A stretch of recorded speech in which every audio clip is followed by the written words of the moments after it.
Hola, Coca-Cola America. It's us, the Respawn Aim Fire Kick-Ass Irreverent Gaming Podcast for Affable Idiots, welcoming you into our lives, our homes, our nature's pockets.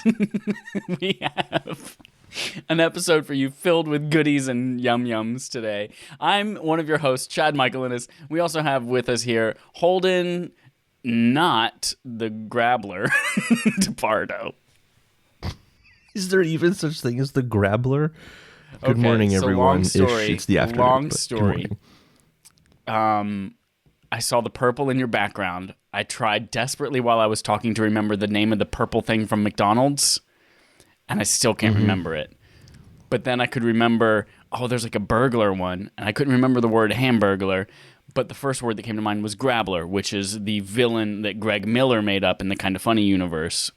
Grabbler, and he just he's basically the Hamburglar, but like a licensed-free version. So that's how you got your name. Is it kind of nuts that you said purple, and you said saw a purple wall, and the first thing I thought too was the purple monster from the McDonald's cartoons. Grimace. Grimace? That's his name, Grimace. I remember for some reason I really wanted to watch those cartoons when I was a kid, and then I finally got to it. I'm like, why did I ever want to watch those cartoons? Wait, there were actually cartoons? McDonald's cartoons? There were actually cartoons. There were McDonald's cartoons, no idea. Yeah. I don't think it was like a TV show. I don't know. I can't remember how it was distributed, but there was McDonald's cartoons. Or maybe I'm crazy and I had this like amazingly vivid dream as a kid and it stuck with me as a memory. Who knows? But 100% I'm very confident. Could be true. Grimace, Hamburglar, Grabbler. Boom. A plus B squared equals C squared. Pythagorean theorem. Hey everyone, we've also got the dreamiest fan base of all time joining us from all over the world. Here's our schedule. You can normally find us. Normally, on an average week, you can find us on Sunday nights at around 8:30 Eastern Time on twitch.tv/affableidiots. We are streaming right now, however, on a Tuesday in the middle of the afternoon because I was a sick little baby lizard in the last couple of days. But normally, you can also find us on demand Tuesday mornings. Have you ever seen the end of Requiem for a Dream? That's kind of like what Chad was going through, is the end of Requiem for a Dream. It was very traumatizing. So. It was, exactly the same thing. If you've ever seen my parents' back porch yesterday, and there was a half of a lizard, just its butt hanging out because a dog ate the first half of it. That's also what I was feeling like. They got nominated for a lot of Oscars. It's really worth checking out if anyone wants to see it. It did. You should go. If you get time, it's on Netflix. Just go look up my parents' back porch yesterday and see the butt of a lizard whose first half was eaten by a dog. Normally, we're here on Tuesday mornings at 9 a.m. Eastern as well. However, you'll probably be listening to this on demand on Wednesday morning this week instead. But go check us out on YouTube and podcast services. We have a new thing to announce. We brought up last week that we have a website now, affableidiots.com. You can follow us on all of our services. You can go check out all of our wonderful lifelong friends with whom we've had relations, and you can go see all of their content. But two things of note. One, if you are a lifelong friend with whom we have had relations and you are not represented on that site, please contact us. We would love to get you on there. There are some people who we just didn't have links for, or we couldn't remember, or we reached out and we couldn't get you. Second, if you would like to become one of those, we have Year of the Guest reprise for the next 365 days. So go there. It's the very first thing on our website, affableidiots.com. Sign up. We already have 2 guests signed up through Year of the Guest. I'm excited AF. We're going to have a good time. Good time. Coming up on this episode, we're going to be talking about PSVR 2. We're going to be talking about the new State of Play and the Pokemon Presents. And also, our first ever opinion-based piece coming in our Nintendo Quest log. But first, we start with a eulogy, as EA did not remember Anthem. We've got a bunch of EA-based stories today, starting with Anthem canceled by BioWare, says Joe Juba at Game Informer. I think that's the first thing we've ever read from Joe Juba at Game Informer. Mm-hmm. It's a fun name to say. After years of development trying to fix the controversial Anthem, EA has officially canceled Anthem Next. For some context, Anthem is a game that came out only 3 years ago. I know it feels like it was In 97 case you forgot years about ago. Anthem as well. Yeah, it came out 3 years ago in 2018. No, that can't be right. Was it 2019? I think it was 2019. Yeah, like very, very beginning of 2019. Okay, 2 years ago in 2019. See? It feels like it came out 100 ago. And it was rushed, not finished, did not go over well, and they've been working on Anthem Next, which is basically they're revamping their No Man's Sky reboot, their Destiny Taken King reboot, to fix the game and make it what they really imagined it could be. They've been working on that with a small team of people, and after a review last week, EA has decided they will no longer go forward with Anthem Next. They are canceling that reboot. They are leaving the game as is, though. So if you have it for some reason and you like it and you want to play it some more, you can still play it. And despite all of our hard work trying to get people to remember it, it will no longer be remembered in the pantheon of history. Holden, I'm glad. Let's talk about a couple of, since Anthem is dying today, let's talk about a couple of our favorite Anthem memories. Do you remember any? I think my favorite Anthem memory is when you would just bring it up over the past 2 years saying, remember Anthem? I think that's my favorite Anthem memory. I honestly, in the reveal trailer for Anthem, they showed the guy flying like Iron Man, and then he dives down underwater, and I'm like, oh my God, that looks so cool. It's a shame the game wasn't as cool, though. The flying, even when we played the demo, the flying part still wasn't great because it didn't you had to fly through waterfalls to cool yourself down so you can continue flying. Yeah, your flight time was very short.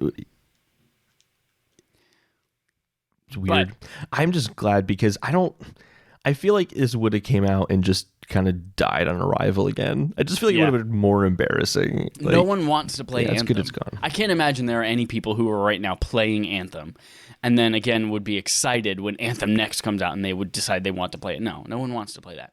Mm-hmm. But Anthem failed so that Dragon Age 4 could succeed. Because Dragon Age 4 will be a single-player RPG as EA cuts multiplayer features, says Michael McWhorter at Polygon. So the team that was working on Anthem Next has now been reallocated to Dragon Age 4, and because of Anthem's failure as a multiplayer online game, and because of Jedi Fallen Order's success as a single-player game, they have now pivoted Dragon Age 4 to be a fully single-player experience and not a game with a heavy multiplayer component as it was originally developed to be. So that is good news. EA is seeing the light. They are seeing the track record that their previous games have had, and they are doing what everyone wants them to do going forward. Especially since, for me, I have no problem if a game comes out and it's single player only. There used to be this time where if a game came out, it had to have a single and multiplayer option, and there was just this shoehorned in crappy multiplayer experience that didn't quite congeal with the single player experience if they were trying to mesh them, or it was just totally separate, had nothing to do with the main experience. And especially, and not that Last of Us 2 started this trend, but especially with Last of Us Part 2, where I see they didn't make a multiplayer experience for that. I mean, maybe they are separately. I think they mentioned something like that, but they developed their time, or they spent their development time on the single player experience, and it shows because that's what people buy that game for. And you think of these huge grand RPGs, unless it's an MMO RPG, I don't think most people want a multiplayer experience as a part of that. So I'm glad that this is kind of a wake up call for EA. I agree. In that sense. I agree. It feels like EA has been the only company that has not moved forward from that time. What was that? Probably 10 years ago now, or maybe even more. Where they were shoehorning multiplayer into it. Do you remember online passes around that too? Where not only were there shoehorned multiplayer games, but you had to pay $10 if you bought it used. You had to pay $10 to play that multiplayer mode online as well. Mm-hmm. That's EA for you. I'm so glad we grew out of those. Speaking of growing out of them, it looks like EA, just in general, is growing out of its gross practices, or at least becoming a little better about them. EA is putting the future of its franchises, including Titanfall, into its studio's hands, says Rebecca Valentine, now of IGN, previously GameIndustry.biz. Mm-hmm. Rebecca Valentine did an interview with Laura Miele. That's how we're going to pronounce that. Miele. I guess, yeah. Who is she's the chief studio officer at EA. And she spoke about EA's relationship with its players and a few kind of good practices that I guess had been going on the past couple of years that I hadn't really put them all into one. Like I hadn't thought about all of these at once and realized that EA is kind of turning a corner. But when Laura became CSO, so Chief Studio Officer, about 3 years ago, she said she wanted to strip away perceptions of EA's in-game production and continue to focus on what players love. So if you think about this, actually, over the last 3 years since she took over, we've gotten a lot of good things from EA. They've started the new Skate game, which everyone was asking for. They now have college football games again. There's Command & Conquer came back as a remaster. After EA saying we're not interested in pursuing remasters, we now have the Mass Effect Trilogy remaster coming.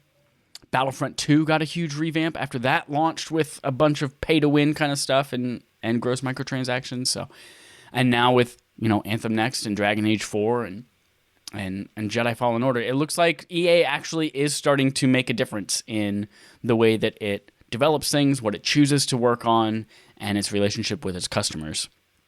And not only that, but it's also improving the relationship with its developers a little bit as well. Laura discussed her strategy with interacting with their internal studios, and she says that it's usually best for the studios to take the lead and not be directed by executives. And so they're going to let the studios kind of determine the fate of things like Titanfall or whatever the franchises, whatever the studios want to work on, whether they think, yeah, I would love another sequel in this, or I would love maybe a new IP. They're basically putting that power in their hands. So this is really good news to hear from EA, and I think it's at a time when we all look at EA and they're still like this gross giant mega corporation publisher in the gaming industry, and they're always the butt of the joke when it comes to that kind of thing. But I really love that Rebecca Valentine put this all in one article to make me realize, you know what? Yeah, they're improving a little bit. Mm-hmm. Yeah, I mean, it's nice to see that companies changing and to actually listen to players, especially after Battlefront 2, which was probably one of the most embarrassing things that a company has had to go through up to that point, aka not mentioning Cyberpunk. So it's good that these companies can steer in a new direction. And I think the important thing to note here is that it did take 3 years for us to even kind of start to realize, oh yeah, it actually has been changing. Like sometimes the stories we tell ourselves in our head about like an EA company can take a while to change because it takes a while to change the company. Like, right. It's a long process, and it's going to be ongoing too. Like, who knows? Like, Dragon Age 4 could release, and we realize there are still some lessons that they need to learn because they did something in single player experiences that we weren't a fan of. Like, it's always ongoing, but it's nice to see that it is ongoing and it's not stagnant, and that it's not like they're going to release, Mass Effect where you unlock new, characters by having 40,000 experience points that you can either get through the game or by spending $40 on that character or something like that. It's just nice to see that kind of change. And I feel like Anthem is almost kind of like closing a door and saying, that's in our past, that's behind us. Like, what's kind of forward? What do we want EA to be the face of? And another thing that it wasn't even mentioned, and I don't know if it's related to this because I don't know how the time frame on this works, but like EA Originals, like the funding indie projects and giving all the money to them and that kind of stuff. Like, it seems like they just kind of want their name to be associated with good games, and I feel like that's how it should be for a studio. Like, let the developers do what they want to do. They know how to make a game better than an executive who's good at business. And I feel like that's what we talk about as kind of the key to success for Sony and its first-party studios as well, is like they have a lot of control over what they're doing, and Sony's just basically there to say, well, we'll tweak this a little bit or suggest a couple of things or bring people together and share technologies, but really the games themselves are up to the developers. Mm-hmm. So, proud of EA. Proud of you. Drop an Anthem. Picking up Mass Effect Trilogy Remaster. Be good. That's it for our main quest. We're going to move on to a tiny little segment called Playtime, where we talk about what we played this last week. Holden, you have a new thing on your list. Tell me about what you played. We have Majora's Mask, which we'll talk about later on. Why are you playing Majora's Mask, Holden? because it's last month's Barf game that we'll be talking about in a few days this month. That's right. So we're going to be talking about that.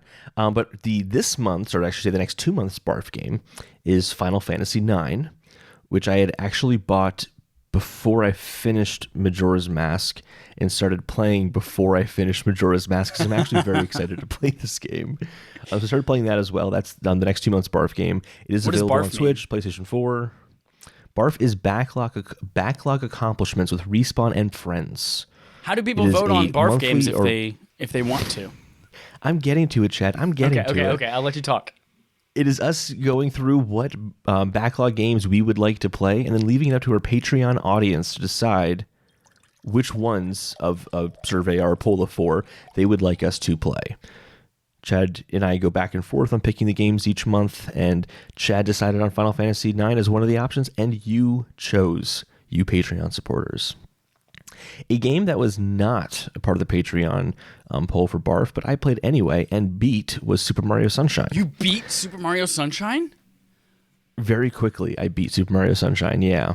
I didn't do like the 100% completing, but I beat the game, which I've wanted to do ever since I was a kid and had it on GameCube, and I never beat it on GameCube because I was really terrible at games back then. And also just like, this is there are levels in this game that are really easy, and there are some levels in this game that are really, really hard. It is definitely not the pinnacle of platforming for Mario, but I really like the aesthetic. I really I like how it is one cohesive world as opposed to these kind of like, I think I was kind of talking about this last week, like the Odyssey experience where it's like all these different lands you're going to.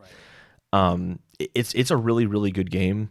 I recommend it. It's good. You can avoid some of the later levels if you want to, because some of the level 8s in this game are just crazy hard, like really insanely hard. Did you ever beat the watermelon part? There are some. No. Fuck that. Fuck it. No way.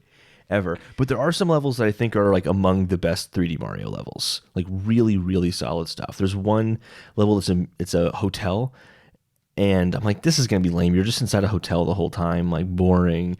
But no, one of the best 3D Mario levels ever, I think, was in there, where you're basically learning how to navigate this hotel by looking in the nooks and crannies, going up into the air vents and stuff. Like, it was a really cool level. I really enjoyed that one. So yeah, I've beaten every 3D Mario game except for Super Mario Galaxy 2, and I'm fine with that. I feel like I don't need to play Super Mario Galaxy 2. I thought Super Mario Galaxy for a Mario game was just fine. So I feel like I've played all the 3D Mario games I would like to play. How can you play all of them and just have one out there remaining and not want to play it? Like, just to say you played it. Well, it just, in the case of Super Mario Galaxy, like, if it was on Switch, I probably would seek it out. But I'd have to get a Wii. I'd have to either hope it comes with a sensor bar, or use a candle or something like that to get the Wiimote to work, and then plug it in. It works. You can use a candle instead of the Wii motion bar. It's weird, but it works. Yeah. So if it was accessible, I would give it a shot. But I feel like the barrier to entry for that game is so high versus my desire to play it. Yeah, I get it. So I'm not going to. Well, it's wonderful and you're a madman. So that's it. That's all I have to say. I played a couple of new things this week. First of all, Destiny 2 will always be there. Nothing new to report on this week other than, well, we just fucking beat the raid again. Deep Stone Crypt, great. We're going to attempt there's a glitch that was discovered a couple weeks ago where you can somehow get 12 people in doing a raid at a time instead of the normal 6. So we're going to try the Last Wish raid this weekend on Saturday. Were there any server problems there at all, or did it run pretty smooth? As soon as you get 12 people in there, it runs totally fine, aside from the fact that you just destroy everything because it's so overbalanced. But so yeah, we're going to attempt that if they haven't fixed it today. Tuesday's their weekly patch, so hopefully they haven't fixed it. But I played 2 new things. First is, let's start of the lesser of 2 evils, COD Blops 4 Cold War Zombies Outbreak. Hey, I'm recording right now. That is a mouthful. Call of Duty Black Ops 4 Cold War Zombies Outbreak. This is the new Zombies mode that came out in Cold War. They had a free weekend on PS4 So you could download the PS4 version to your PS5. They didn't even give you the haptics on the PS5 version. And I played this with a friend of mine named Donovan on Saturday. We played about an hour of it. And it's different than most zombies modes, which we now have experience playing, thanks to Modern Warfare 3. But it's a giant map. It's a giant, like, snowy map. There's, ski slopes. Like an open world map? Almost. Kind of. Like, it's probably the size of Warzone's map, maybe. It's big. It's a very, very large map. Yeah. And you do have, like, an objective. Like, you have to go kill this person over there. And or this boss, you kill that person, and then eventually, after you've done enough things and you got enough money, you can call in a helicopter for evac, and then you have to, like, survive a horde of enemies and then get on the helicopters. Like, that's the ultimate goal, but you don't have to do that right away. In fact, you don't have to do that at all. You can run around, pick up shit. There are just zombies, like, everywhere across the entire map, and as you go, you can, like, pick up little side quest type things where it's like kill a bunch of zombies while crouched and you can get better loot, and then you get that loot and you can go kill better zombies, or go and kill this particular one zombie off in the woods somewhere, and that's just a really hard zombie with crazy powers and shit like that. So it's a little tiny, like, open area, not open world, but maybe open area where you kind of are deciding what you want to do, rather than the traditional zombies experience, which is all, like, wave based and you're in a confined space and it's just zombies like crazy coming in through windows and shit like that. So, to me, not having that focused objective, me in open world games, like, if there's too much to do and it's too sparse, and I did feel like it was too sparse. Like, there were zombies everywhere, but it was nowhere near the intensity or the urgency of the regular zombies mode, which really gave me a lot of anxiety and fun and joy. So I probably won't go back and play Outbreak again, but I'm still, as soon as COD Blops 4 goes on sale, I'm definitely going to buy it for the regular zombies mode, though, to play. I also played Minecraft. Delicious. Holden. This surprised me. Yeah. I didn't think you would ever play Minecraft. I played Minecraft because my sister set up a Minecraft play date with my niece and my nephew, and they fucking love Minecraft. And so my sister's like, do you want to play with us from 2 to 3 on this day? And I was like, sure, I'll play for an hour. So she set it up, and then she didn't even show up. It was just me and the kids playing Minecraft. And this is the most boring fucking game on the entire planet, Holden. You would love it. You would fucking love it, but it is boring as hell. That's okay.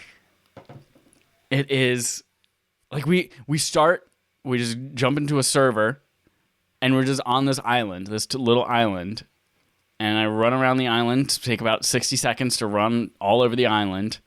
I'm like, cool, what do we do? I was like, oh, there's an island over there. How do we get to it? We have to mine dirt, and we have to build a dirt bridge over to that island. I was like, okay, how much dirt do we need? Well, everyone fill up with 64 dirts. Like, okay. So I just sit there and chop, chop, chop, chop, chop, chop, chop. 1 dirt. Chop, chop, chop, chop, chop, chop, chop, chop, chop. 2 dirt. Chop, chop. And I just do that for probably about 10 minutes, getting enough dirt.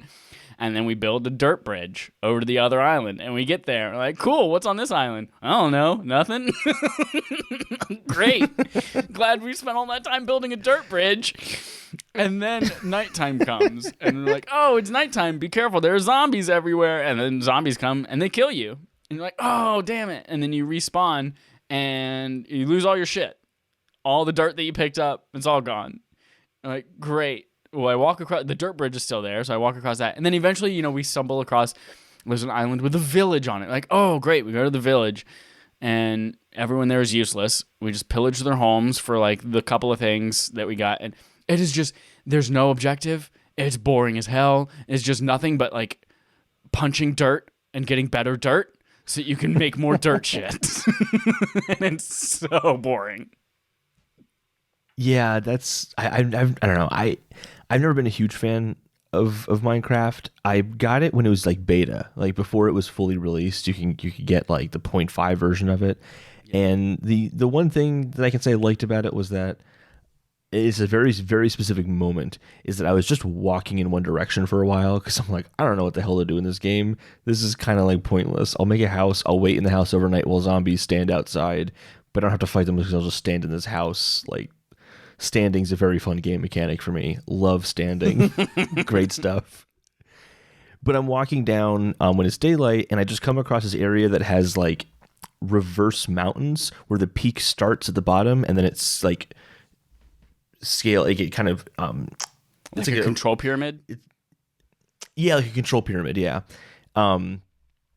and finding that and being like, whoa, this is really cool. This is kind of like an 8-bit version of the floating mountains in Pandora in the movie Avatar. Like, that's kind of cool. And then I got to the top of them and I looked around and I'm like, okay, I'm bored now.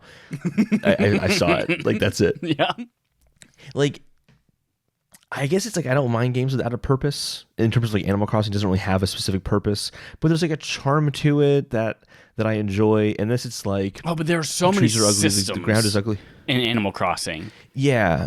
And there are customization options, like, things you can do. Yeah, there's things you can do, but this is like there's boring dirt, there's boring rocks, there's boring mines, there's boring trees, there's stupid little pigs and stuff. And everything looks gross and stupid by design too. So it's not like you're even looking at anything that's impressive. It's just like, oh, this world looks terrible.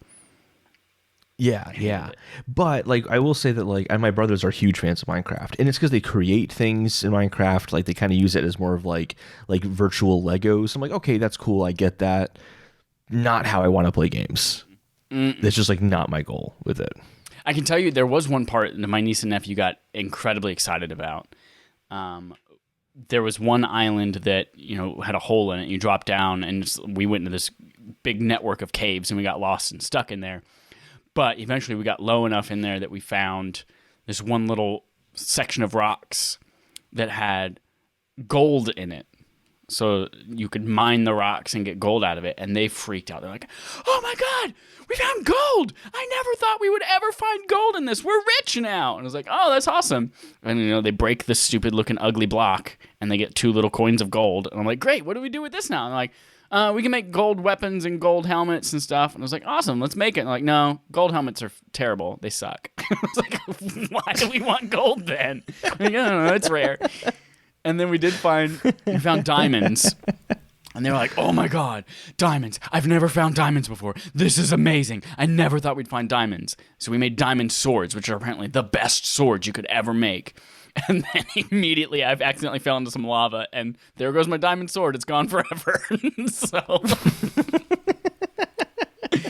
I fucking hate that game. Like Dark Souls, where you can like go back and get your souls after you die. Like it's just gone completely. When you get killed by something, normally all your shit just kind of like sprawls out on the floor, on the ground. And so other people can pick it up, or if you make it back to that spot, you can pick it up. Okay. But you respawn only at places where you've ever slept in a bed. But yeah, if it falls in the lava, it's gone forever. And so yeah, game is boring. I hate it. I hate that game so much. But I love that my niece and nephew had a great time. So a lot of people love it though. Like a lot of people. It's like the best selling game of all time too, isn't it? I don't understand. Yeah, something like that. Moving on to our quest log. Holden, we're going to start with Sony, something that's very close to my heart, and that is VR, PSVR, introducing the next generation of VR on PlayStation. This comes directly from the PlayStation blog. Seemingly out of nowhere, they just decided to tell everyone, hey, we're working on another VR. Here's an article with GQ, of all things, where we just mention a couple of things about it, and then we have a full-on post in the blog. So they did mention, yes, we're working on PSVR 2. It's going to have big resolution gains. They're going to have a wider field of view, so you can have more of a peripheral vision while you're in there. They're working on better tracking and input. There's going to be one single cord, which is really great, that you have to plug in, so no like crazy amounts of cable management. From what it sounds like, there's not even going to be a breakout box. Because right now, it is a pain in the ass to set up VR. Like you have the camera plugging into the PlayStation. You have the breakout box plugging in to power, to the HDMI, and then to the USB of the PlayStation as well, and then the cable going from the HDMI to the TV as well, and then the 2 cables coming out to the headset, and it's just like, it's a pain in the ass to set up.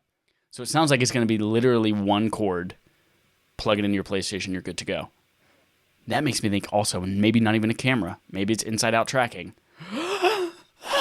Mm-hmm. And because the PS5 camera that they shipped does not work with the PSVR of yore, I imagine that means that, yeah, they've taken all VR tracking functionality out of it completely because they don't need it for the next gen. So that's even more credence to that rumor. And then what's possibly the most exciting thing that I think is going to make the next step, the next leap in VR, is the new controller inspired by the DualSense features. So they didn't obviously reveal anything, but they just said there will be a new controller. It's going to have a great focus on ergonomics, but it sounds like they're taking, the haptics, the adaptive triggers, and things like that. And I think that's what's going to take VR to the next level. If you can feel yourself gripping something with actual resistive triggers, if you can feel yourself pulling the trigger of a gun, or if you get shocked and you can feel it in your hands, like that's what I think is going to make VR a little bit more immersive. So I'm excited. Also, just anything that's not a Move controller. That's why I was said about the ergonomics thing, because it's not a very ergonomic controller. It feels. I always found the Move controllers kind of awkward to hold in the first place. So if it has more of it can take a shape that just conforms to your hand better. Yeah, Than the stick. It's also the Move controller. Like their buttons are in very weird places.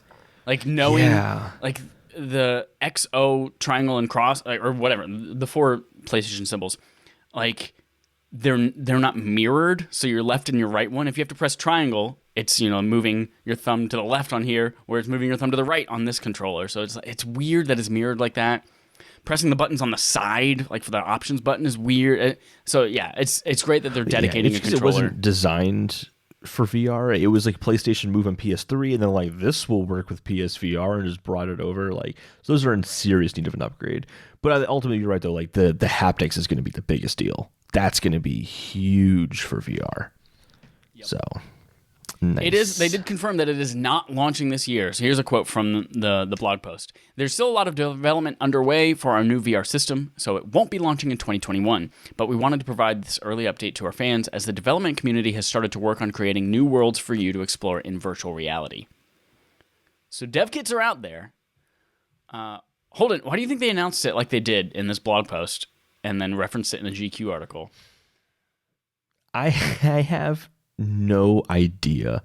I think I'm excited about this product. Everything that they have said, I think, sounds like a good improvement.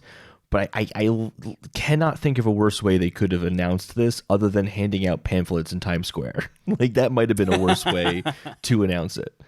Because VR is hard to sell over video, let alone in a written article where you can't even get a visual representation of what they're trying to do.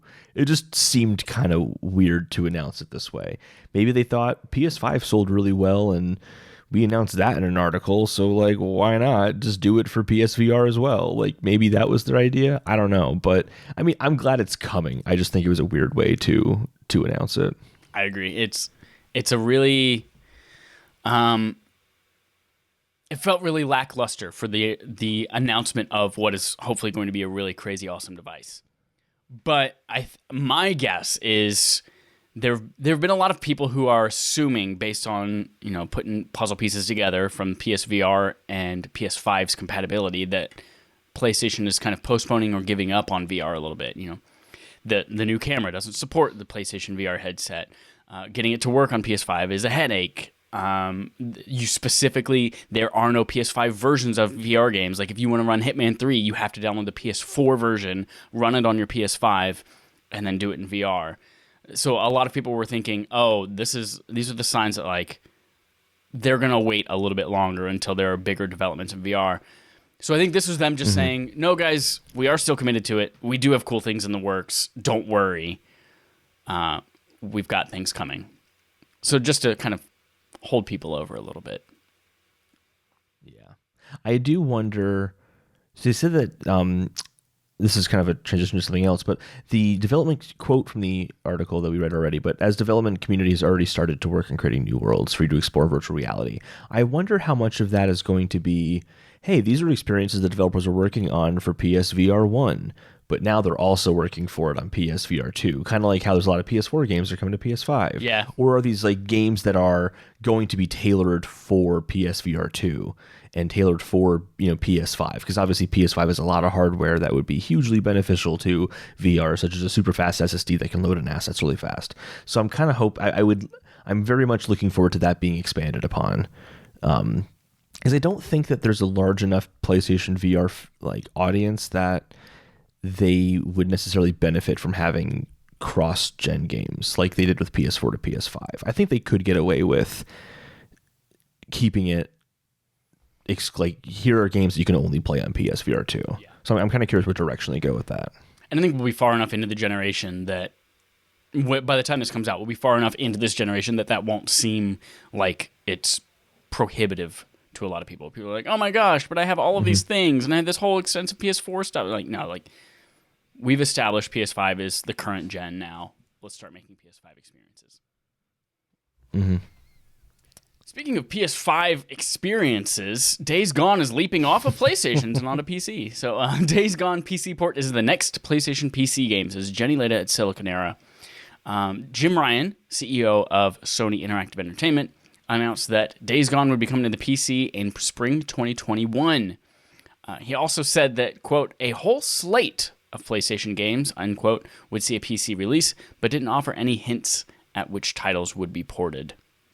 So this follows, Death Stranding coming to PC, Horizon Zero Dawn coming to PC, now Days Gone. While there are rumors, of God of War making the jump, bless you. There are rumors of God of War making the jump. Holden's going to see 17 more times, everyone. It seems so far to be the titles that maybe are not underperforming, but maybe are they sell less. Obviously, God of War and Uncharted are going to sell crazy numbers, but Horizon Zero Dawn was a new IP. Days Gone is a new IP. Death Stranding, new IP, and maybe they all didn't sell as well as they could have on PlayStation, so they're looking to make extra money on PC. So I'm wondering what their strategy is, because that seems to be a trend with the ports they've chosen so far. Yeah, I think it's definitely an aspect of that. Because, I mean, Days Gone sold well, but obviously not to, the levels of their biggest IP, like you just mentioned.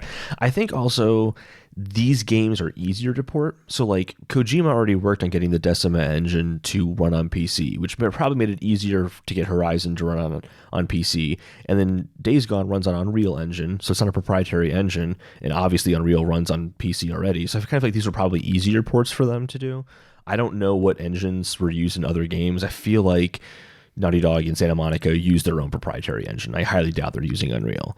So I'm curious if those would come. But I also feel like in the case of God of War and Uncharted and, Last of Us and those kind of experiences, they don't... I'd be more surprised if those came.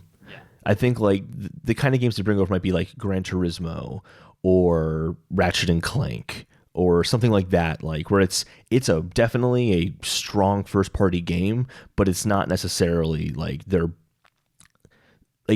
it's not their biggest IP. It's not what's bringing in most of the... They're not system sellers like Spider-Man. The first party audience. Yeah, exactly. Yeah. So I'd be curious to see where this kind of goes. But I mean, they are clearly making this a bigger initiative. Yeah. I do think though that this is not the same as Microsoft in their initiative. I don't think you're ever going to see Ratchet & Clank Rift Apart coming out on PS5 and PC at the same time. If anything, it'll be Ratchet & Clank Rift Apart 2 is coming out, and the year before that, they'll release Rift Apart on PC. I think that's kind of more what it is. Hey, this game has sold what it's going to sell on PS5. It has sold the consoles that it's going to sell for people who want to play that game on PS5 and play it at first. Now let's see what new people we can get in. This is still, I think, going to be very different than how Microsoft approaches it. I agree. I concur, Doctor. Two more items on the Sony Quest log. Number one is that there's a report that Sony is scaling back its Japan studio, letting go of majority of staff, says Blake Hester. This is something that was rumored for a little bit and now seems to be confirmed. So this is partially due to games from the studio not profiting as much as they wanted. So Sony's kind of pulling in the reins on them. Some of the developers from Japan Studio are going to Asobi, who made Astro's Playroom for PS5, and hopefully are working on another Astro game for the PlayStation 5 as well. There's an official statement from Sony that reads, quote, "In an effort to further strengthen business operations, SIE can confirm PlayStation Studios' Japan Studio will be reorganized into a new organization on April 1st. Japan Studio will be recentered to Team Asobi, the creative team behind Astro's Playroom, allowing the team to focus on a single vision and build on the popularity of Astro's Playroom. In addition, the roles of external production, software localization, and IP management of Japan Studio titles will be concentrated within the global functions of PlayStation Studios." Holden, I think Japan Studio's most famous game, The Last Guy, which launched on PS3 and was basically you're playing as a little blip on Google Maps, collecting survivors of a zombie apocalypse. Do you think this is the right move? Are you gonna miss them? They're being absorbed by Asobi. Like, what's going on here? Do you think it's the wrong thing? Are you sad? I don't really have much to say about this. I was kind of looking at the games that they've released, and I mean, the games that I like most from them, Gravity Rush 2. I haven't played Gravity Rush 2, but I imagine I would because I really liked Gravity Rush, and I need to play Gravity Rush 2. It's one game out of all the games the studio has made. And the other one was was The Last Guardian, but that guy is not even with Japan Studio anymore, so kind of like, it's fine. Yeah. This just happens every once in a while. It's not great that it happens, but it happens every once in a while. Yeah. I also think if there's any studio if there's any like publisher or company that I trust to make these kinds of decisions, it would be Sony. Like, you obviously know what's going on with your first party studios. You have great relationships with them. It looks like you're finding roles for people, hopefully elsewhere. So yeah, I think it's the right move. Next up, also Team Asobi making Astro's Playroom. I hope this means that they are going to work on an Astro's full Astro game. Because I think that would be, I'd much rather have that. That sounds great. So hopefully that comes out of this by kind of bolstering the PSVR 2 Studio. launches with Astro Rescue Bot 2 in VR? Oh my god. Kiara.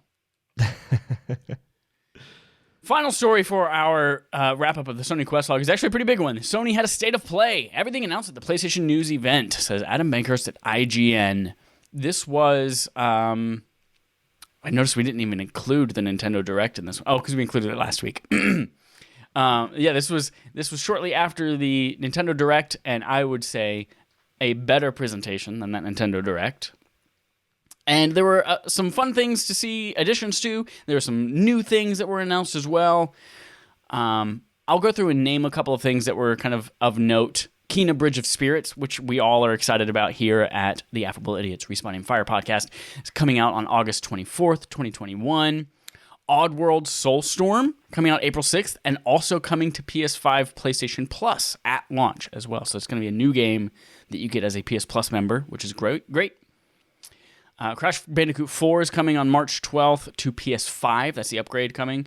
You get that free if you... Oh, actually, you might not get that free. I think that might have been one of the ones... Nope, I'm lying. Tony Hawk is the weird one. They didn't announce that. But also Tony Hawk coming to PS5 and you have to pay $10 to upgrade to it, which is dumb. What an EA move. Yeah. The other weird thing about that Tony Hawk one is that it's also coming to Xbox Series X, but you cannot buy an upgrade, a digital upgrade for it. You just have to buy the new version of it. And that is because of Microsoft's stance on smart delivery. Like, you cannot charge for an Xbox Series upgrade. So that sucks. But a couple of other things. Solar Ash gameplay footage was shown. There was a game called Sifu that looks pretty cool that was announced for PS4 and PS5. We got Returnal gameplay, which looks... Okay, let's talk about Returnal for a second. With the name and a little bit of the reveal, I didn't realize until this trailer, and I guess I should have realized earlier, that it is much more roguelike than I thought it was going to be. Where it's like you go in, you die, things change, you come back again, you try it again in a randomly generated space, which is a little bit of a turnoff for me. I'm not going to lie. But it does still look really freaking dope. Like all the monsters and the abilities that you get. Like it looks like a really cool game. So I think I'm still going to pick it up. But I was a little bit disheartened to learn that it was a roguelike because I'm not into dying a lot. Yeah, I haven't played roguelikes, so I'm not sure like how that'll speak to me. For me, seeing how bullet spongy the enemies appeared to be, that was kind of the big turnoff for me. Because it is fast, but also might be slower because of the bullet sponge, like, you know, health bar of the enemy. So that, I don't know. I'm going to wait. I was already kind of in a I'll wait and see, just because this is a very new game for that studio to even make in the first place, especially if it's a roguelike on top of being a third-person shooter. But it definitely looks cool. The aesthetic is cool. The art direction's cool. It takes advantage of super sexy drive, it looks like. So, like, it could be cool. I'm going to wait and see for that one. Gotcha. Me too, I think. Holding a game that I think you were a little bit more sold on this round is Knockout City. Tell us about Knockout City. Yeah, so Knockout City they showed off at the Nintendo Direct, and they basically just said, like, it's dodgeball, but kind of like Fortnite and how it looks. And I'm like, oh, that looks kind of dumb. But then they expanded on the gameplay a little bit, and they're just kind of showing like the special abilities you get, the different kind of moves you can do. And I'm like, you know what? All right, that actually does look kind of fun. It's a $20 game, so I'm like, I can see that being like a fun game night game. That could be fun. Coming May 21st, 2021. I'm hoping it's like a PlayStation Plus day one release, because that's the kind of game that I would try out for a game night, but I don't know if I want to pay $20 and ask other people to pay $20 for a game that could turn out to be poop. Yeah. You've avoided a really big game here. Are you leading up to this game? So the biggest announcement was at the very end, and that was some more Final Fantasy VII Remake news. So we have a new chapter of Final Fantasy VII Remake called Intergrade coming in June. It is kind of a tandem storyline to the events of the first remake game, where you play as Yuffie, who you might recognize from the original Final Fantasy VII game, which I didn't realize was a party member.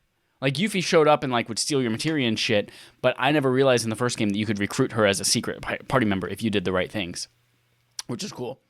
And then another character that you play with as well that apparently is brand new to the franchise being shown off in that as well. That's kind of cool. It reminds me of like the Project Ada part of Resident Evil 4, where you go through and like, these are all the events of the game happening from Ada's point of view, and this is what she was doing in between running into you guys. Because there are several moments where you're like, you can see Cloud and his party off in the distance, and like, oh no, don't interact with him. They're probably doing blah, blah, blah. Let's go do our own thing. I'm excited just for more Final Fantasy VII Remake. I don't care what it is, just playing that game, that combat, the beautiful environments. So I'm excited just to have more of that. But on top of that, Holden, they're also releasing the PS5 version of Final Fantasy VII Remake with 60 frames per second performance mode, 4K visuals, ray tracing, it looks like the lighting changes. They said ray tracing. They did say like lighting. They did graphics on PS5, lighting. I don't think they specifically said the words ray tracing, but it looks like it's ray tracing. I want to look it up because I'm curious now. Yeah, look it up. All of that is freaking sexy. I cannot wait.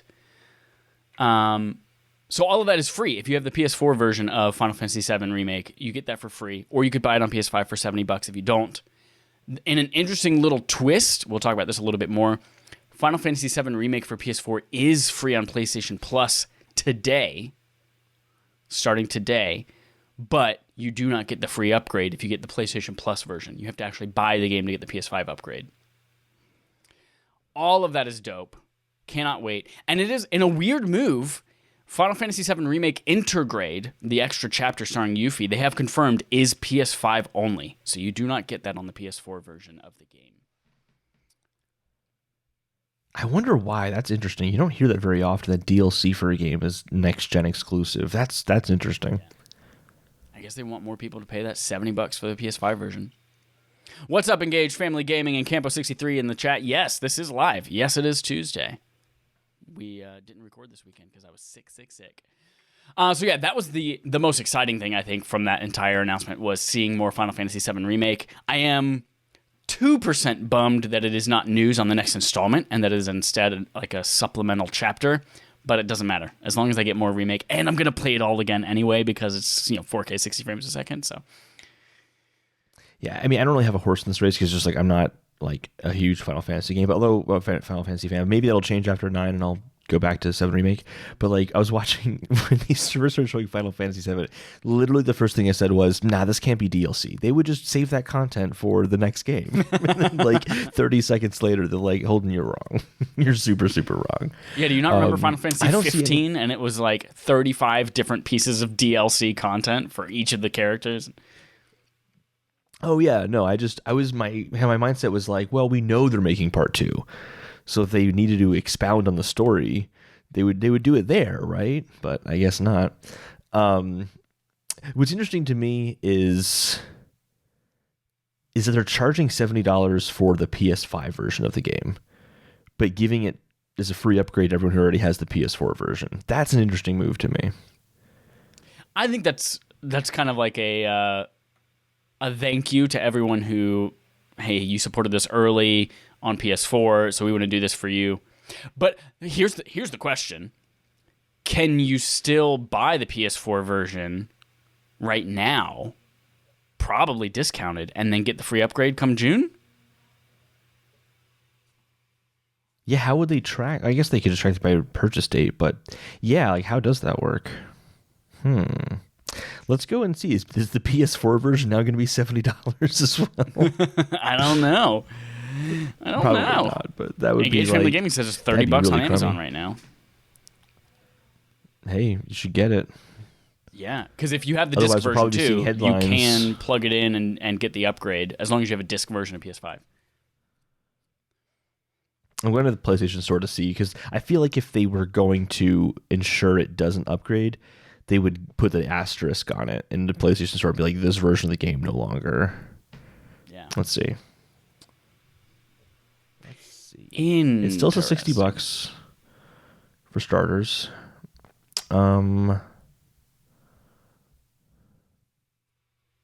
It's so interesting. Why would you do that then?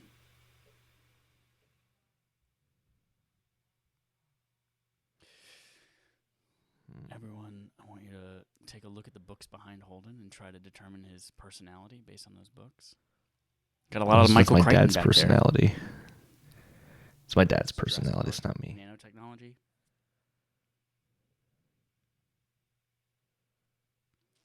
While Holden is reading, I don't see anything. You don't see anything? I don't see anything, but what I do see is that you can already pre-order the Final Fantasy Remake Intergrade $70 edition, which is the game and the new episode featuring Yuffie and the Cat Star item. Okay, so the $70 includes Intergrade. Yeah. Intergrade is a paid upgrade for people who have, like, if I have the PS4 version now. Okay, yeah. That makes sense then. Yes, okay. Okay, that makes sense. So you can still buy the $30 disc on Amazon for PS4 version of the game, but you would have to pay whatever the upgrade is to get the Intergrade chapter. That makes sense. We figured it out. Science. Moving on to our Nintendo Quest log. We have one item and one new little thing in our Nintendo Quest log. The first item is the Pokemon Presents 2021. On Pokemon Day, there was a bunch of announcements. This little overview comes from Adam Bankhurst at IGN. First and foremost, they had a really dope video. Did you watch it? Did you watch the whole video, or did you just catch recaps? I got into it late, and then they started announcing games, and I'm like, oh, well, these are the games I was curious to see anyway. The video is beforehand was just some sort of like remembering Pokemon. I'm like, I don't care. I'm fine missing that, but I missed something good. I thought it was really cool. Like they did the entire 25 years of Pokemon. They had a cool little intro video, and it's like games, Pokemon Red, Pokemon Green, blah, blah, movie, games, and then like they did every single Pokemon item, and you just realize, holy shit, there's a lot out there in the Pokemon universe, and they just the entire timeline. I thought it was a really cool little tribute to the past 25 years in gaming. So. That was cool. But then they did take that opportunity to announce a couple of new games. First, and the most exciting, was the Pokemon Brilliant Diamond and Shining Pearl remakes. Just kidding, that's not the most exciting one. But these remakes are coming late 2021. They are basically, they're going to be faithful ports of the DS games, but they are going to have a new art style. They're going to have 3D art style rather than the 2D that you saw on DS. New animations and things like that for the Pokemon. That was cool. That alone, I was like, you know what? That's the first generation of Pokemon games I never played. And so I didn't I have no affinity for any of those Pokemon. Maybe I'll pick that up and play that. And then, Holden, they showed off the best thing Pokemon's done since Pokemon Yellow version. And that is Pokemon Legends Arceus. Yeah, I said it. Pokemon Legends Arceus is coming early next year. And this game is still Sinnoh, so that same Pearl and Diamond location, but it is an open world game just about catching the it's a completely open world. Breath of the Wild-izes Pokemon. So you have this one village that you're in. It is back in olden times. You are filling out Sinnoh region's first Pokedex. And the whole game is just, so far from what we've seen, just about catching Pokemon. So you're running out, you're hiding, you're like literally Horizon Zero Dawn style, like hiding in grass, trying to avoid being seen by Pokemon, throwing the Pokeball in real life on the map in the open world, catching Pokemon. They can bust out of it. You can still have a Pokemon. It looks like one-on-one still Pokemon battles. You can still have one with you to help, fight them in the real open world, to weaken them a little bit. But it looks like it changes up the whole thing. It is no longer about 8 gyms, the Elite Four, all of that regular boring-ass bullshit. So I'm very excited for this game. It is... I hate Breath of the Wild because it's super boring. Everyone's like, wait a minute, why are you excited for this if you hate Breath of the Wild? I hate Breath of the Wild because it has no progression in it, and all of the rewards are dumb and I don't want them, and the combat's boring. But this looks like the Pokemon game, the 3D Pokemon game that I've been wanting for decades. Are you as pumped as I am? Yeah, I think this looks really, really good, and I think, it's everything you said. It's the fact that it's completely open world now. Even though it's not the best looking open world, I don't care. It is an open world Pokemon game that I can explore, and it's not just like one area that's open world, or at least we're assuming. Maybe they are going to do this, but it's not one area that's open world like the wild area in Sword and Shield, and then like just branching hallways that you can go down. Like that is so refreshing to see. But I think the biggest deal is getting away from the 8 gym badge story. And this is not what I would have expected them to do, is like, we're going to the past. We're filling out the first Pokedex. Like it's kind of like adding a lore to the Pokemon world outside of some like lore they would put in about Pokemon coming from different dimensions or something like that they would just have to have the villains, team whatever, do something. And they always talk about like the lore of Pokemon. Like it's not some excuse to like move the plot forward. It seems like, oh, this could actually add some kind of background to the world of Pokemon in an interesting way. That's super, super cool. Even just the idea of like, going back to the gameplay of hiding in the grass and then throwing the Pokeball at a Pokemon without engaging like you would normally have to. Like that's just really, really cool. And Daniel Reguera and I have talked quite a bit about kind of why Pokemon has been stagnant and all that on one of his Twitch streams. And the big reason is just the generations and kind of Pokemon they have to release to coincide with the anime and that kind of stuff. It hinders their ability to do something grand every time, because they have to kind of stick to this very rigid formula. But because this is a side game, it kind of says, hey, we can do this big experience if you want to, but it's going to be a exciting experience. It's probably not going to be introducing new Pokemon you haven't seen before, but it's going to offer a new type of gameplay for people who want this. So I think it's actually a really good balance to hit there. So I'm really, really excited to see more of this and kind of see what they have to show off for it. It seems like a big deal, and I hope that it inspires the mainline series as well, but we'll kind of have to see how that goes as well. Brilliant Diamond and Shining Pearl, though, I feel like there's been a little bit of hate on these games because of its art style and the fact that it's not in like Sword and Shield and it's kind of like doing this chibi kind of like how like Link's Awakening remake is a top-down game, right, even though it's still 3D. Like it's kind of doing that same thing, but I really like that. I really enjoyed that art style. I told myself after Sword and Shield I'm done with Pokemon games. I kind of want to get one of these because I like the art style so much, and it reminds me of Game Boy, but still bringing it to upgraded graphics. I'm excited about that. Yeah, I probably will pick up Brilliant Diamond and Shining Pearl, one of the two. And I will do the same thing I've done with the last few Pokemon, like when I picked up Moon and I picked up Sword, and I was like, I will play 3 hours of it, realize I don't want this anymore, and then I will put it down forever. But yeah, I'm super pumped for Legends Arceus, and I'm actually kind of glad that since it's a game, Legends Arceus, since it's a game about completing a Pokedex, that it doesn't seem like two versions of it, like Diamond and Pearl, Red and Blue. Like you don't have to go trade with other people in order to complete the game's objective, obviously. And that it's just one self-contained thing. Yeah. They showed off some more new Pokemon Snap gameplay as well, showing how you rate pictures from 1 star to 4 as you go. That game looks like it's going to be dope. Of course, Pokemon Snap. I'm excited to see how it plays, like Switch with handheld mode. Like, can I walk around my room and it uses the gyroscope and things like that, so I can be like, snap, snap, snap, snap. Because you have to say snap every time you take a picture in Pokemon Snap. You have to. That's it for the Pokemon Presents. Any last thoughts, Holden, before we move on to our new question? Let's move on to the new question. We have a question here that Holden has brought to our attention. If you would also like to do that, you can go to affableidiots.com and submit a subscriber interrogative. But Holden's posed a question, does Nintendo need an achievement system? Holden has thoughts. What are your thoughts, Holden? So there's kind of been this question of while, like when Switch came out, like is Nintendo going to do an achievement system? And I feel like it's kind of been brought up a few times now. I have no problem with achievement systems. It's just not necessarily how I want to play games. But I was playing Animal Crossing and I realized this game has an achievement system. And there are actually kind of others.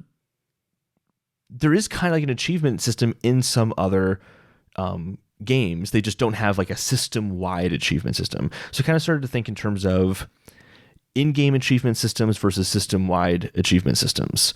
And I kind of started to realize why I think I like the idea of not having an achievement system. One has always been like, I don't like the checklist of like, here's the list of things to do in the game that, to complete it. Like I'll make that list for myself. And it kind of hit me why that's the case.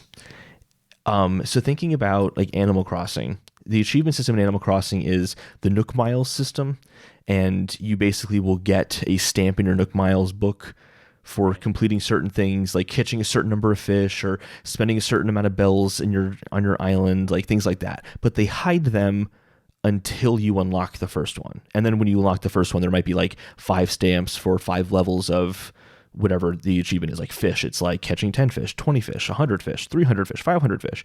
And I think what I like about that is the sense of discovery in it, where I'm experimenting with this game, I'm playing around with this game, and when I discover that, it's like, oh, now there's this new thing that I can do in this game that I didn't know before. And I think that kind of contrasts with like hidden achievements or hidden trophies in PlayStation, where you can kind of just say, show me the hidden information. Right. Sometimes. Is that the case for every time, or you can in all situations you can hit a button and say show? I mean, before they allowed that, you could still go on the internet and say, show me the trophies, like look it up on a guide somewhere. That's different because like the internet will always offer that, even for Animal Crossing. So that's kind of unavoidable. But yeah, I kind of feel like there's a sense of discovery in that I really appreciate. But then actually Engaged Family Gaming, or Steven just put something here. I want to see Nintendo's version of achievement system. I know if they set out to do it, they would come up with something I never imagined. Yeah, I'm open to that, absolutely. Like if they came out with one, I'd be curious to see what they would do with it for sure. The reason I think that I'm appreciating the kind of per game style is that system for Animal Crossing doesn't necessarily, I think, work for like Breath of the Wild, which doesn't have an achievement system as much as it.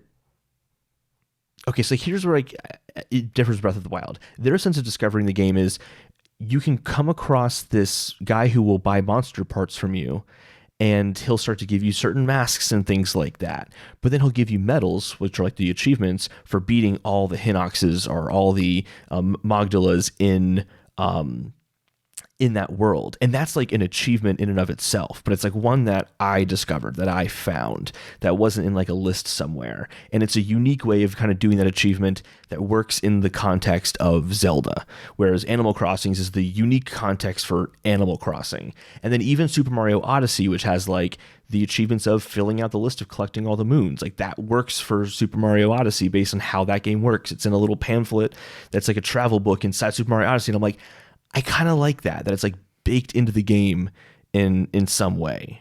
And I feel like a system-wide achievement system might not be able to accommodate for that kind of uniqueness per game. And I just kind of like that. And just kind of like a thought that I had this week that I wanted to kind of share and throw out there. I think you're right that Nintendo's been doing their own type of that thing for a long time. Even thinking back to like Donkey Kong Country, where they had secret levels. If you collect all the KONGs in all the levels, and that opens up the secret world, and they're even harder, and that kind of stuff. Like Super Mario World, finding all the secret exits and things like that. Like they've been doing their own version of these types of things for a long time. But I do think when it comes to third-party games, they're missing out.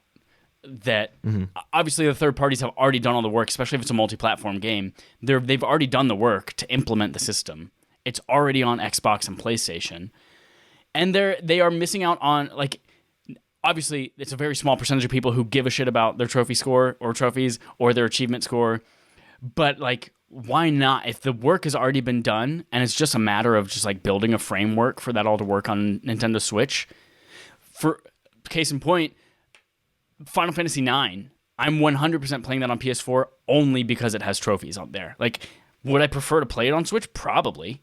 Handheld, on the go, play it in my bed. I probably would prefer to play it on there. But in fact, I have it on Vita. I have the PS1 Classic on Vita, but I'm not playing it there. I'm playing it on PS4/PS5 because it has trophies on that remaster. It's like, why not?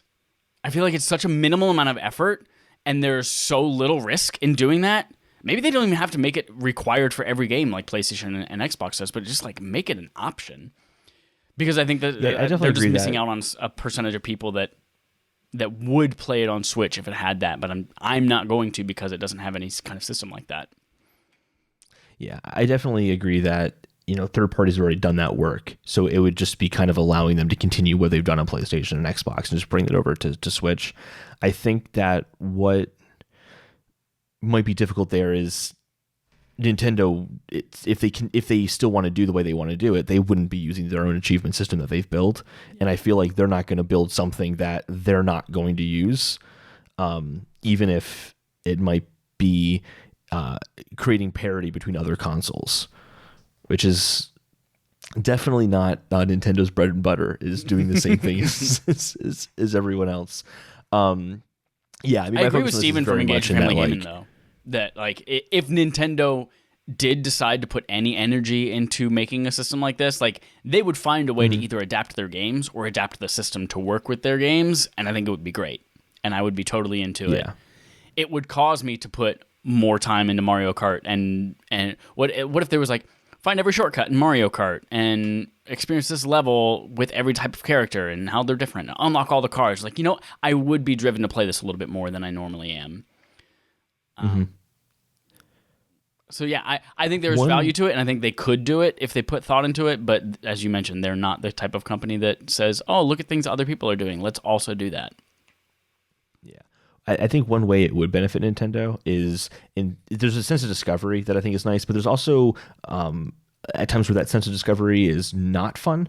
Like, for example, in Super Mario 3D World, if you fail a level enough times, you can get the little like special super Tanuki suit. Yeah. But here's the thing. If you get that, then you technically can't 100% complete the game. Because the way that Super Mario World's kind of full complete, like, you get 5 stars on your profile if you do like everything in the game, but they'll shine and sparkle once you do it 100%. If you use that powered up Tanuki suit even once, you'll never get those sparkles. And that kind of even if you go back and play that level without the Tanuki suit? To my understanding, yes. Ooh. Well, I'm already never getting 5 stars on that game because I played with 5-year-olds. You can get 5 stars. They just won't spark. You can get 5 stars. They just won't sparkle and have like glitter floating around them and stuff.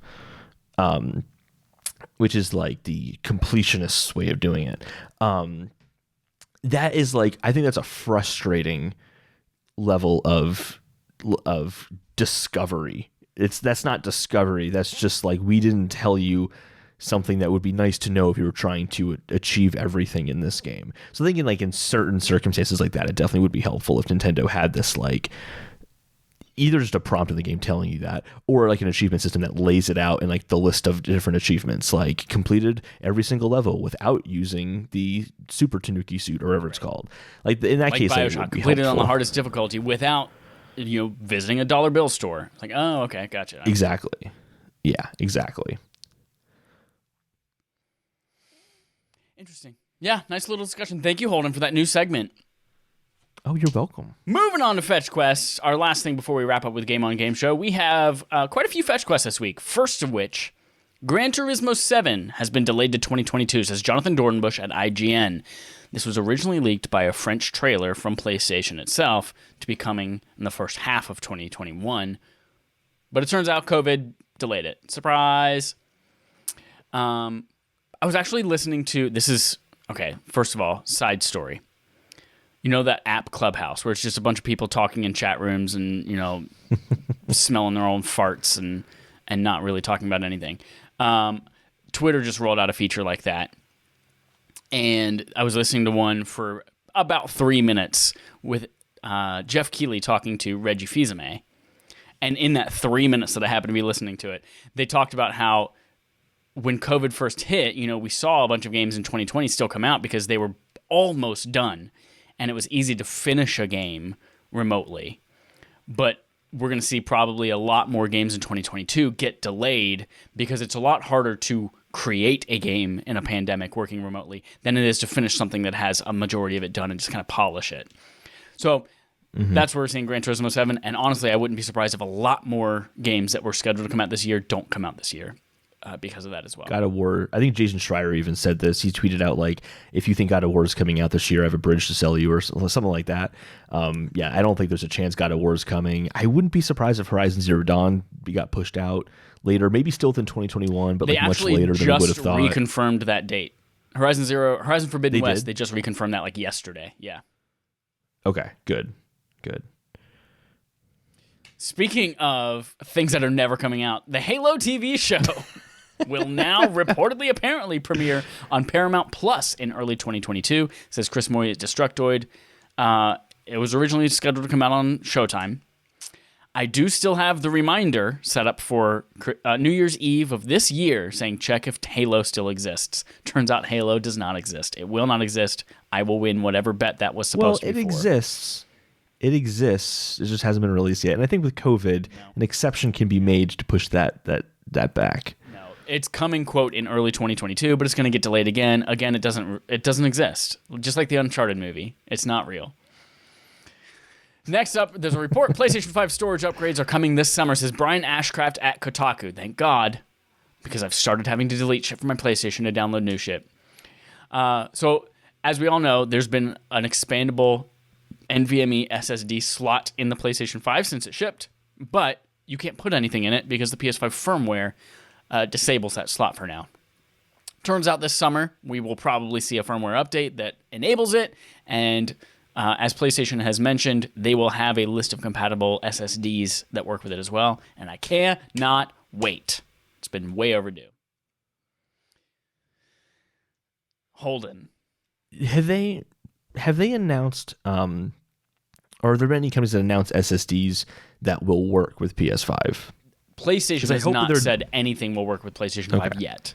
There have been companies that says well, we meet the speed requirements and we meet, the power consumption and all. Like, we meet the requirements so far that they've put out, but PlayStation has not specifically said anything will work yet.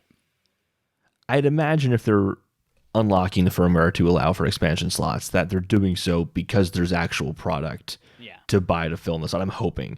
It would be kind of weird to be like, it's open, guys, but like you can't actually get anything for it. I think that would be a weird time to do it. So hopefully it's all at the same time. PlayStation doing great things. It's what seems like the 100th month in a row. PlayStation Plus lineup is amazing in March. This comes from Ethan Gatch at Kotaku. That was not his title. His title is, here's March's 2021 PlayStation lineup. The games are Maquette, which is a game that's releasing this month, like day and date release on PlayStation Plus for PlayStation 5. It's also getting really great reviews, so I'm excited to play that. Final Fantasy VII Remake, as we've already mentioned. Again, you get the PS4 version, and you won't get the free upgrade to PS5 if you get the PlayStation Plus version. You still have to buy the game. And then Remnant from the Ashes, which is that kind of medieval Dark Souls with guns that we played on Xbox Game Pass last year for a little bit. And then finally, a fourth game, Farpoint. It's not VR. No, it's a shooter game. It's the shooter. Right, that's why I said Dark Souls with guns. Oh, I thought you said medieval for a second. I got confused there. Yes. I mean, it's still like medieval in its kind of aesthetic, if I remember. No, it's not. But it doesn't matter. Gotcha. Okay. Obviously, it made an impact on me. I just remember us fighting that tree boss forever. You, me, and Matt. Oh my gosh! Yeah, that was annoying. And then finally, Farpoint VR for PSVR is free. If you have, that was the first game that bundled with the PS Aim controller. If you have that, I think that's a fun little tech demo for what the PS Aim controller can do. A killer lineup. Like, coming off of... in addition, PlayStation is giving everyone, PlayStation Plus or not, everyone gets a free version of the PS4 Ratchet & Clank remake. Here's the thing to note about that. You already have it for free through PlayStation Plus if you've been a PlayStation Plus member for a while, but this will be a full retail version. So even if you have it through PlayStation Plus, go and claim the free version so that even if you stop paying for PlayStation Plus in the future, you'll still have it. Really good game. And going to Maquette for a second, that game, I hadn't even heard of this game before this Me neither. PlayStation Plus lineup. Looked at the trailer, I'm like, ooh, that looks like a really unique experience.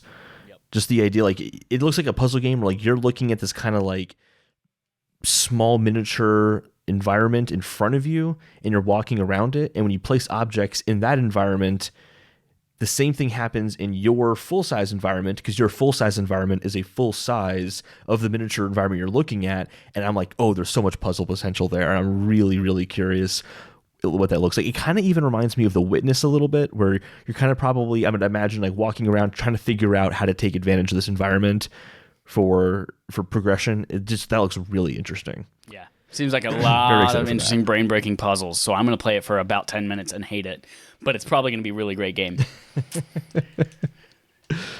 In full contrast, Xbox Game with Gold for March 2021. Free games are revealed by Liana Rupert at Game Informer. And for what seems like the 100th month in a row, these are a lot of stinkers, Holden. We have Warface Breakout, Vicious Attack Llama Apocalypse, Metal Slug 3, and Port Royale 3 coming to free with Xbox Games with Gold. I had to do a double take when I saw Vicious Attack Llama Apocalypse. Is that really a game that's coming? Yeah. I've never even felt compelled to go in and claim the games that I am entitled to because I have Games with Gold. I've never even bothered to get them. They need to take your advice and just put Game Pass in place of this. Get rid of Gold. Get rid of Games with Gold. It's a joke. Steven asked the best question. How long until they give it up and just stop? Exactly. Yep. They have Game Pass. PlayStation doesn't have Game Pass, so they're overcompensating by giving you really great games with PlayStation Plus. Just focus on what you're good at. Mm-hmm. 3 more stories. Destiny 2's next expansion is delayed into 2022, so we'll have to subside on Beyond Light, says Chris Carter from Destructoid. The Witch Queen, which focuses on Savathun, who we've been hearing about for 1 trillion years, was coming this fall. It's been delayed due to COVID to next year, but it doesn't matter because in that same blog post, they detailed that Transmog is coming in season 15 later this year, which is, like take all the cool shit that looks good and actually put it on something that is good but has a shitty appearance. That's exciting.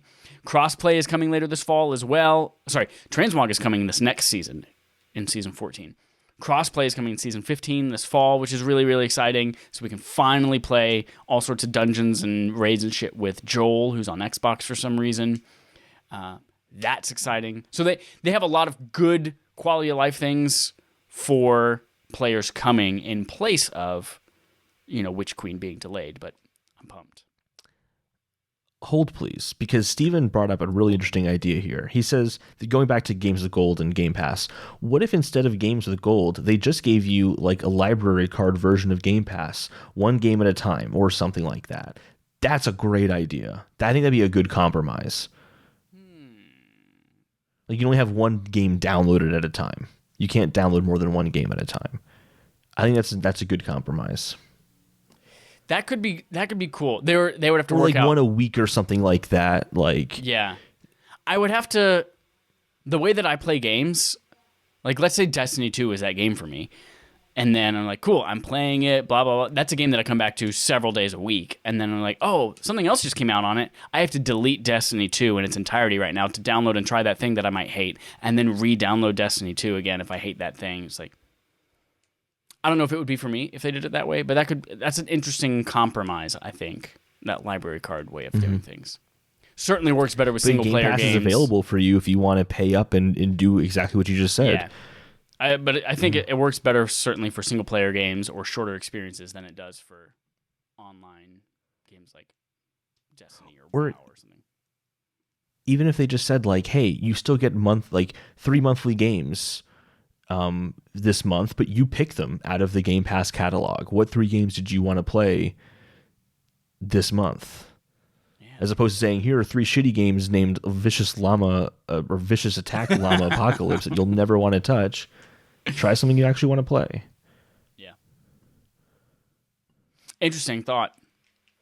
2 more things that are kind of interesting. One is Elden Ring news, reportedly coming out in March. Will we get a release date soon? Says, I have no idea how to pronounce this person from DualShocker's name. I'm going to attempt MD Armughanudin. Yeah, I think it's Armughanudin. Armughanudin. Well, yeah, Armughanudin. Regardless, they did some great writing over at DualShockers. And there was a leak. There's like some shaky cam footage of a screener of an Elden Ring trailer. I didn't watch it. Did you watch it, Holden? I did, yeah. Of course you did. You filthy piece of shit. You love spoiling things for yourself. I'm too hyped for that game. I couldn't not watch it. Yeah. If it was something like The Last of Us related, no, that's a lie, because The Last of Us leaked and I didn't read any of it or watch any of it anyway. Yeah, but that was like a full spoiler. If The Last of Us trailer leaked, I think you might have done that. Taken a look, a little peek.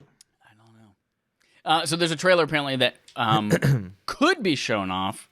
There's a rumor that the trailer could be shown off at a Microsoft March event, but this has apparently been shot down and is not true. But there's increasing smoke around the fire that Elden Ring will have some kind of big reveal soon. So keep on. Yeah, that trailer apparently is first of all, it looks legit. It does not look like someone compiled footage from Dark Souls 3 and claimed it was Elden Ring. Like, it legit looks like it's a brand new game that you haven't seen before. That has very similar Dark Souls kind of 3D action, third person action combat. But you have a horse in like one part. But apparently it's like an old trailer they were kind of just doing for testing purposes or like to show it off to different vendors and stuff like that or something like that last year. And it's not actually the trailer that we're going to be getting. Regardless, that if it's really the open world Dark Souls game that it looks like it is, it looks pretty amazing, and the world itself looks kind of cool. It seems to do a good job of having interesting landmarks around the world that you want to go to. And like a mountain that you can go to that mountain? There's a giant tree that looks like it's made out of gold in the middle of the map. And I'm like, ooh, I want to go there right now and see what's the deal with that big giant tree and how quickly I die when I get there and have to find my way all the way back again. Well, you got to mine 64 dirts to make a dirt bridge over to that gold tree. And then when you get there, you'll realize the tree's pretty boring. No, I'm excited for that game for sure. I'm excited for however they choose to reveal it. And I just want us to have more info on it. Like, I'm ready. I think the world is ready. What the world might not be ready for, however, is Deadpool and Cobra Kai writers tackle Sony's Twisted Metal TV adaptations, as Ryan Gilliam at Polygon.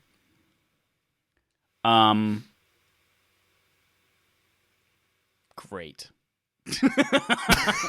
I think we're both really not excited by a Twisted Metal TV series. We've talked about that in the past. But then to have like Cobra Kai associated with it, I watched the first few episodes of Cobra Kai, and that is a deplorable show. It is awful. I hate it so much. I've never seen it, so I don't know. It is painful to watch. That is it. That is it from our fetch quests. Moving on to Game On Game Show. The game on our gaming show, we play a game called Game On, the game show on our gaming show. Game. Holden, we have a game that we have not played in 3 months. The last time we played this game was December 6th, 2020. Are you ready for a Quiz Me Captain? It's me, Margaret. Woo! I'm Margaret. Holden, this game, as you might remember, has 4 rounds. Each round is a different time limit, and each round is slightly different in what it contains. This first round, if you get through all 4 rounds, you get a super secret prize. The first round is 30 seconds, and it usually entails one question overall. Are you ready for round 1 of Quiz Me Captain? It's me, Margaret. Yes, but really quickly, we should change the name of this game to Holden Lost because it's inevitable. Well, I know how much of a feminist you are, and you might do really well at this one because it is a themed Quiz Me Captain, It's Me, Margaret around International Women's Month, which is the month of March. So almost everything in this one has something to do with women in video games. And I know that you are a super feminist, so I think you're going to do okay. Again, the rules are you have to get through all 4 rounds to get the super secret prize. If you fail a round, you still have to move on through all 4 rounds, but you just do not get the super secret prize. Round 1, 30 seconds of Quiz Me Captain, It's Me, Margaret, starts now. Name 7 female video game characters. Zelda, Aloy, Kina. She hasn't out yet, but Kina counts. 3. Tomb Raider. Cortana. 4. Does that count? Because she's a robot, but it's a female robot. Yep. 5. That's 5 so far? Okay. Yep, you have 15 seconds. And then seconds. we're going to have 15 seconds left. We're going to have, what's her face? Aerith and Tifa. Tifa, perfect. Yes. All right. You had 6 seconds to spare on that. Very good. Very good. All right. Round 2. This one gets a little tougher. There are more questions, but you have more time. I let down Samus. I just want to say I let down Samus. You did. Yeah. All right. So again, the second round is 4 questions. Holden, 4 questions. 60 seconds on the clock. Round 2 of Quiz Me Captain, It's Me, Margaret, starts now. Which Ubisoft game infamously didn't have playable women because they were too hard to animate? Assassin's Creed Odyssey. It is Unity, but I'll take it. Assassin's Creed, yes. Question 2, was that a good excuse? No. Very good. Number 3, speaking of assassins, name 1 Jackie Chan movie that had women in it that isn't Rush Hour. The Karate Kid. Correct, yes, absolutely. You have 30 seconds left. Name 12 countries that women call home. America, Canada, 1, 2, Germany, UK, 3, Japan, 4, China, 5, Australia, 6, New Zealand, 7, 8, France, Ireland, 9. You have 10 Greenland, seconds. 12. Oh, sorry, 10. 11. and One more. and Korea. No, South Korea specifically. Whoa, you almost didn't get it. You had like 2 seconds left. Very good. Very good. That was a tough one. Naming just 12 countries. All right. Well, I had to start thinking about, like, I couldn't say, like, Pakistan, because I don't really know if women are like good old home Pakistan that treats women so well. So I could have just named just 12 countries. I also apparently am not very good at counting in sequence, because I said 8, 9, 12. All right. Round 3. So far, you are on track to get the super secret prize. Round 3 is 1 question. It is 20 seconds, so a compressed time limit, and it usually has to do with convincing me of something. Oh, that's right. Holden, are you ready for round 3 of Quiz Me Captain, It's Me, Margaret? 20 seconds. Starts now. Should I marry Chloe from Uncharted 2 or Elena from Uncharted All of Them? Elena, because you're going to stay with Elena. Chloe's kind of a wild card. She might run away. She's going to do her own thing. And you want someone around that's close to you that you can build something with. 20 seconds is up. Holden. You did not convince me. I'm going to marry Chloe from Uncharted 2. 1, she has an accent. 2, using the thing, she's going to run away. She's a woman. She's allowed to do whatever she wants. It's not that I'm supposed to marry the one that I can feel like I can contain and own. Oh my gosh. That's not what I meant at all. Don't put words It's in Women's my mouth. Month. I said build something. It's like together. It's not what I said at all. But I didn't convince you because you don't have Chloe, which is impossible to convince you of somebody you wouldn't want to be with anyway. All right, final round. You do not get the super secret prize, unfortunately. But final round, this is a series of pairs. These pairs are somehow related to women and or video games-ish. And you have to just choose the correct one. Correct is completely subjective, has no... there's no through line on what correct means. It's just basically my opinion. So I have 10 pairs. You have to choose the right one 4 out of the 10 in 30 seconds. Are you ready for the final round of Quiz Me Margaret? It's me, Captain. I got that backwards. Quiz Me Captain. It's me, Margaret. Yes, I'm ready. 4 answers. 30 seconds. Starts now. Lego Hermione or Lego Black Widow? Lego Hermione. Absolutely. Wizards all the way. Ellie or Abby? Ellie. Yes, very good. Correct answer. Five Guys or Dairy Queen? That's a tough one, though. That's a very tough one. Mm-hmm. Five Guys. No, it's Women's Month. Dairy Queen. Come on. Ursula or a carton of cigarettes? That's fair. Considering the subject of the theme. Yes. What were the last one you said? Ursula or a carton of cigarettes? Oh, that's really hard. Both aren't great. But Ursula's a female sorry. and a carton of cigarettes It's way past is not. 30 seconds. You lost.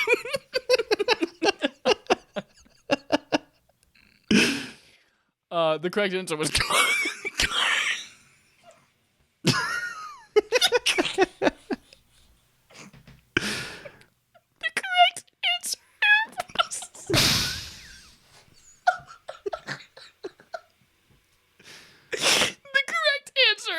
was a carton of cigarettes.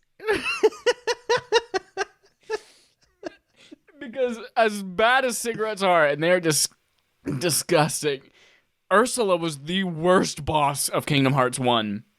I fucking hated that boss battle. I love how to answer these questions. I have to know exactly what you're thinking about in terms of them. Because Kingdom Hearts didn't even enter my mind in that. I'm like, oh, the Little Mermaid. That's all I really know about her. Oh, man. Holden, you failed. The biggest feminist in the world just failed Quiz Me Captain. It's me, Margaret. Women's Month edition. I have let down my mother. I've let down my grandmother. I've let down all the women in my life, and I am so sorry. It's all right. We forgive you. That's it for Game on Game Show, and that is it for episode 201 of Respawn Aim Fire. What's your homework, everybody? Well, number 1, go everywhere. Subscribe to us. Great. Number 2, go to patreon.com/respawnaimfire. Download the new wallpapers. They're pretty dope. They have them for your phone, for your iPad, for your computer, all sorts of stuff.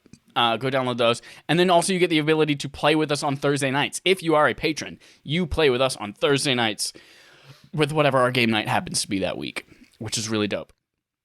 And then finally is BARF, Backlog Accomplishment with Respawn and Friends. We are having that discussion on Friday night. We will have a special guest with us to discuss Majora's Mask.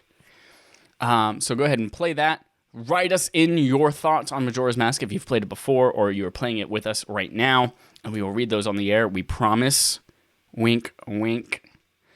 And then make sure you all voted for Final Fantasy IX as the game we are playing for 2 months, the months of March and April together, since it is a longer JRPG. So make sure you download that somewhere and play it along the way. Thank you, everyone, for listening. Thank you for participating, and thank you for being alive. Until next time, Thank you for being a friend. Thank you for being a friend. Until next time, here's our usual sign-off.